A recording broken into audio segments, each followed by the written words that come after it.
good thing about the new location of the bird feeder is that it's closer to the window. It's easier to creep on nature. Hiya. With the daily updates you can't make up, it's the Black Isle Correspondent. She lives in Fort Rose and tells us what goes on. If your isolation causes desperation, try the Black Isle Correspondent. If you're feeling grumpy, you'll find some company here. Well, here we are at the end of another week of lockdown. I realised that this week there hasn't been as much of a culinary input as previous efforts, so I've delved through the archives and found something you may not be familiar with. This is a buttery, a staple of the northeast. Fishermen took it off in their boats with them to eat. They last for ages. High energy food. They're kind of just flour and lard. They're really tasty, healthy snack. And very good to eat at these times when we are all a little at sea. After the other day's tutorial, now young grasshopper will set the fire. Ooh. More time-lapse newspapering. Newspapers in. With the little tail poking out. And you remember what's next? Kindlers. A fine, bonny, diagonal lattice of kindlers. I worry I've been a wee bit gung-ho, and I think I could have benefited from a bit more training before I volunteered to put myself in charge of setting the fire for today. That is the folly of...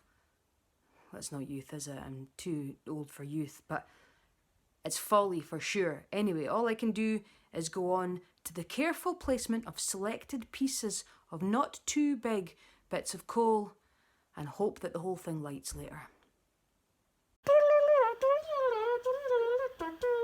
It actually worked! I wasn't there for the lighting of the fire, so maybe Mum had to salvage it with some firelighters, but I stuck as close to her lessons as I could, and the fire was roaring all evening. Correction. Flour, lard and salt.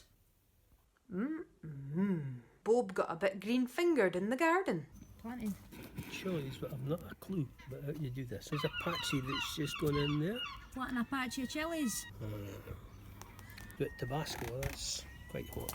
New Mex. Oh, what's this? Chenzo. Workbench crafted out of a pallet and the no longer sticky ladder from last week's ladder maintenance. Did it go up no bother? Go up. Back at the rooser. What's in here? Basil.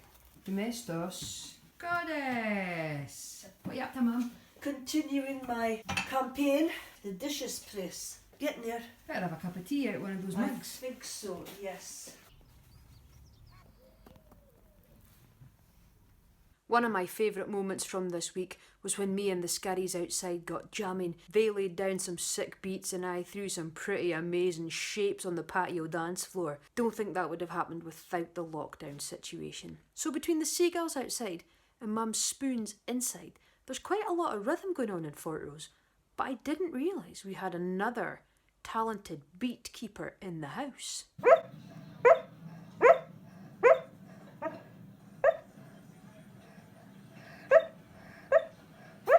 Chasing. I'm going to see if I can record some more of Sunny's dream barking in the next little while. Keep an eye out for our new collaborative project. Yesterday's correspondence featured the hammock bracket frame being reassembled, but what you didn't see was what had happened the previous day. There's Bob. The hammock was disassembled in the Christmas holidays and put in the shed so that it could be revarnished in the nicer weather. The problem is, the 4 essential bolts that held the hammock frame together were put in a little bag and put somewhere safe. So they've been missing since Christmas. But this afternoon, we found them in the jam jar cupboard in the shed. Happy day! So now, Bob is varnishing all the bits. Ready for reassembly Tomorrow. for some sun lounging. This will be handy because Mum discovered a bottle of Factory 8 sunscreen the other day in the cupboard. You think she'll need it here? Right enough.